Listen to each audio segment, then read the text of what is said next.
Olá amigos, bom dia, boa tarde, boa noite, aqui é Marcelo Fenol, cervejeiro caseiro há mais de 10 anos. Hoje vamos falar aqui sobre como avermelhar uma Red Ale, né? Então, a primeira coisa que a gente vai falar aqui é um pouquinho sobre as cores das cervejas, né? Essas cores que nós temos da cerveja desde a clara, aquela palha, até a cerveja black, né, totalmente escura, elas variam por conta de diversas formas. Entre elas, o mais comum são os ingredientes usados, né? Então, quando a gente utiliza principalmente grãos caramelos e grãos torrados, nós vamos observar o escurecimento da cerveja, como a gente vê aqui nesta imagem, né? Mas também tem outros adjuntos que podem acabar escurecendo a cerveja, né? Por exemplo, o candy sugar, que é muito comum em cervejas belgas, ele escurece, né? É um dos principais fatores de cor numa Belgian Quadruple ou numa Gold Strong Ale, né? Melaço, muito comum aqui no Brasil, muito fácil de usar, também escurece da mesma forma. E alguns outros adjuntos, como beterraba, hibisco, pitaia, corante alimentício, também podem escurecer aí ou mesmo avermelhar a cerveja de acordo com o que a gente quer, né? Também o tempo de fervura também afeta bastante a cor da cerveja. Quanto mais tempo a gente ferve, mais escura ela tende a ficar, né? Mais caramelizada e mais escura tende a ficar. E o ABV também, ou seja, quanto maior a concentração de grãos em relação à água, produzindo então uma cerveja de maior quantidade de álcool, mais escura ela vai ser, né? Então, se você pegar ali duas Pale Ales, uma você usou 5 quilos de malte Pale Ale, na outra você usou 8, então essa de 8 quilos certamente vai ser mais escura que a de 5. Então, quanto mais grãos, maior o ABC, maior vai ser a cor, né? Mais escura vai ser. E a cor, a gente sabe também que pode ser medida basicamente em duas ou outras escalas, né? Mais comuns são essas duas, EBC e SRM. E para cada valor a gente tem um nome de uma cor, né? Como a gente vê nessa tabela aqui. No caso da escala EBC, a cor 4 aqui chamada de palha, o 8 é o pale, aqui 12 é o âmbar, na casa aqui do 18 é o red, 25 aqui mais ou menos é o castanho, 40 vai ser o brown e lá para 80 vai ser o black, né? Cor das cervejas. Só que os maltes, eles têm influências distintas na forma da composição das cores, né? Os maltes torrados, aqueles mais escuros, eles tendem a enegrecer a cor da cerveja, né? Então, essa escala que a gente vai ver aqui são dos maltes pretos, né? Tendem a enegrecer.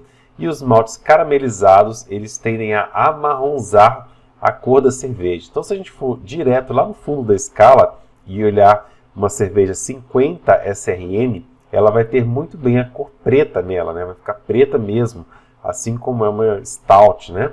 Já se a gente usar maltes, caramelos, uma cor 50, ela vai ser amarronzada. Então, se a gente pegar uma Gold Strong Ale, né, por exemplo, ou uma outra cerveja que não usa maltes torrados, né, que usa maltes caramelados, nós vamos perceber que a tonalidade dela puxa para o marrom. Quando a gente observa o escurecimento das escalas usando os maltes caramelos e os maltes torrados, nós conseguimos perceber a diferença entre elas aqui no nosso monitor, né? Então você perceba que quando a gente vai para a escala preta, ela parece ser um pouco mais escura, né? Então a gente pega lá o 20 SRM, por exemplo, que foi feito com maltes caramelos, maltes não torrados, ele vai ser mais claro que essa mesma tonalidade quando a gente observa feita com maltes do tipo torrados, né, maltes carafa. Então, portanto, a gente tem que entender que a influência dos maltes caramelos e dos maltes torrados é diferente na cerveja e a gente tem que procurar aquilo que a gente quer, principalmente quando o objetivo é fazer uma Red Ale, que é uma cerveja que não é fácil de acertar o ponto, né? Então, por que não é fácil de acertar o ponto? Então, quando a gente observa essa escala aqui, que foi retirada ali do slide anterior, né? Vou voltar aqui mais uma vez, ó, é o centro aqui da escala, né? Nós observamos que não existe o pigmento vermelho na cerveja. Então, se você observar essa barra que é uma barra vermelha, não existe o pigmento vermelho. Quando a gente olha para cá, a gente está observando uma cor levemente amarronzada, né? E quando a gente olha as fotos das cervejas, a gente vê que a cerveja naturalmente ela não é vermelha, ela é mais puxado para esse tom castanho amarronzado do que para o tom vermelho em si. Então, como é que a gente vê fotos como essa daqui que tem a cerveja realmente vermelha, né? Que é bem diferente desta foto daqui do lado direito, do lado esquerdo, ou da foto aqui de cima, né? Essa pigmentação vermelha, ou ela aconteceu aqui na foto por conta de uma questão de iluminação ou de edição de imagem, ou porque foi colorida artificialmente, né? Não usou os grãos naturais ali para a gente fazer, né? E como é que a gente faz então para a gente chegar na nossa Red Ale, né? Então a gente pode, se a gente estiver planejando a receita, a gente quer usar apenas os componentes naturais, a gente deve buscar o tom intermediário, né? As Red Ales variam de 15 SRM até 20 SRM, sendo 18 SRM o ponto ali do meio da escala, o ponto que mais se aproxima de uma Red Ale verdadeira, que é dessa foto que a gente vê aqui em cima, né? Então vamos entender como é que a gente faz para a gente chegar lá. Então basicamente vou te dar aqui duas opções. Uma opção baseada numa receita mais tradicional, sem compostos artificiais, né? Sem adjuntos, então a gente vai estar falando aqui de uma Red Ale verdadeira, essa que você vê aqui na foto, que ela puxa para esse tom amarronzado, esse tom âmbar, castanho, né? E você vai chegar nisso aqui usando um mix de grãos caramelos escuros na casa ali dos 200 até 400 EBCs, como por exemplo um Cararoma, como por exemplo um Special X, Special W, e também um pouco de malte torrado, né? Acima de 400 EBC, como um Carafa Special, 1, 2 ou 3, malte black, né? Alguma coisa nesse sentido. E as quantidades vão variar bastante conforme a quantidade do malte base que você usar. Se você usar um malte Pilsen bem clarinho, você vai precisar de mais maltes caramelos. Se você usar um malte Pale Ale escuro, como por exemplo da Agrária, você vai precisar de menos desses maltes caramelos e maltes escuros, né? Lembrando também que a quantidade de água e, obviamente, o percentual ABV da cerveja também vai influenciar bastante na cor. E aí você tem que usar o suporte de uma ferramenta para chegar primeiro no valor próximo e depois fazer aí alguns ajustes, né?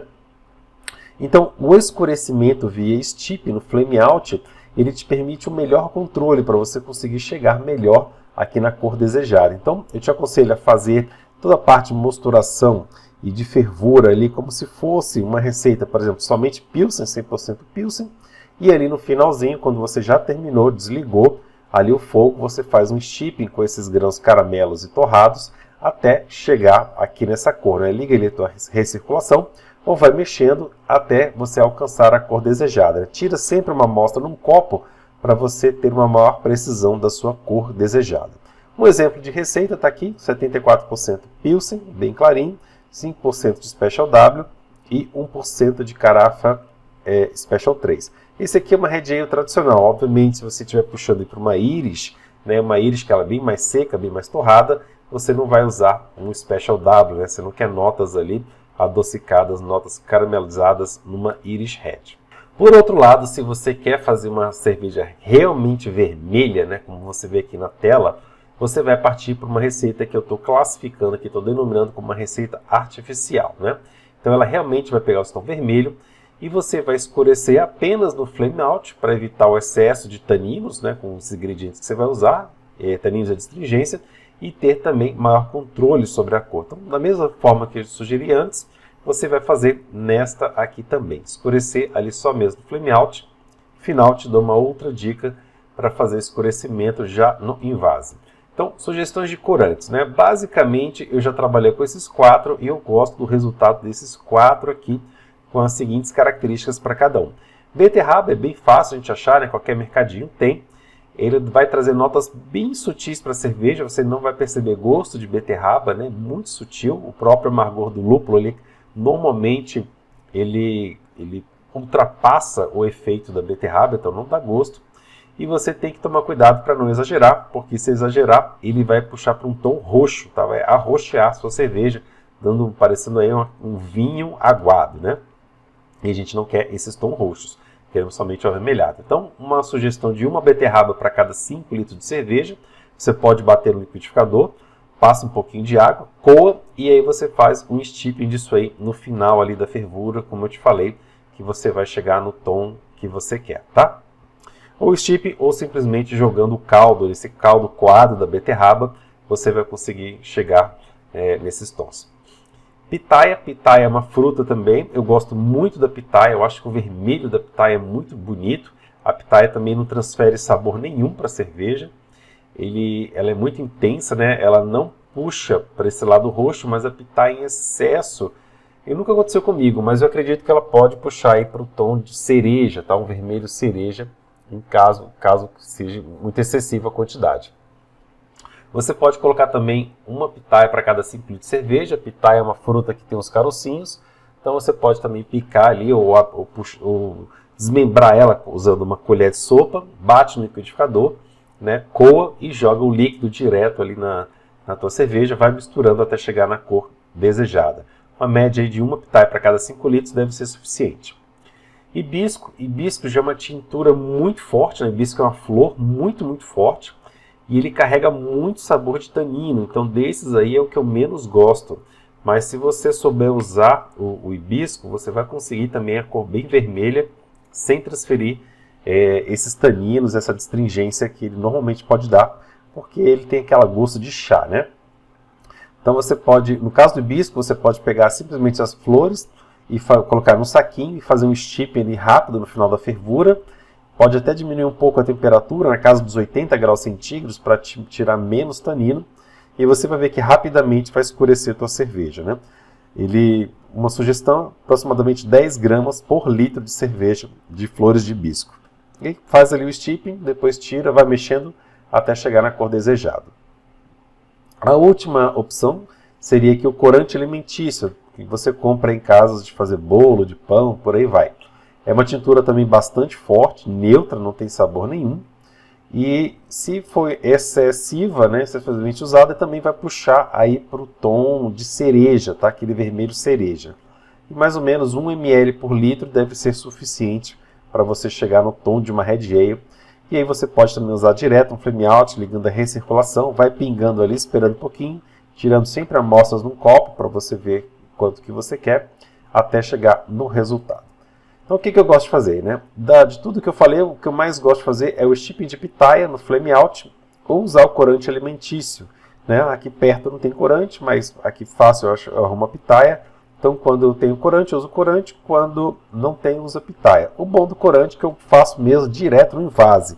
Então, eu produzo ali o que seria uma cerveja 100% Pilsen. Quando ela já está pronta, fermentada, que vou passar ela para dentro do post-mix ou do barril, eu pingo ali o corante ali direto no meu barril, vou vendo, e assim eu consigo uma cor bastante precisa de uma forma bastante fácil. A base que eu uso é sempre Baaltze 100% Pilsen ou 100% Pale Ale. Não importa, não faz diferença nenhuma, sendo que quando você for usar Pilsen, vai ter que usar um pouquinho mais desse corante, né?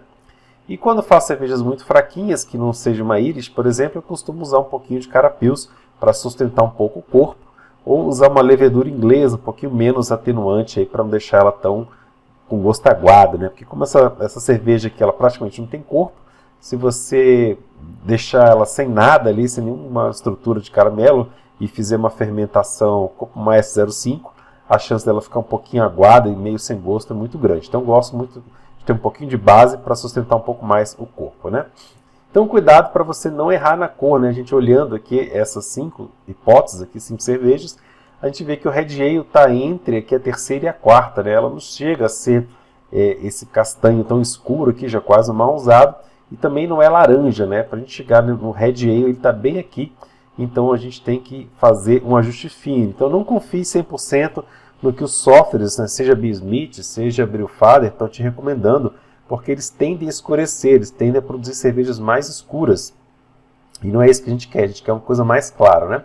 O corante alimentício ele dá a facilidade de fazer pequenas correções fáceis, você pode até usar ele em mistura com os outros ingredientes, com pitaia, com hibisco, o que você quiser, para fazer um ajuste ali fino, né? Ou usar somente o corante, como eu faço, e dá numa boa, né?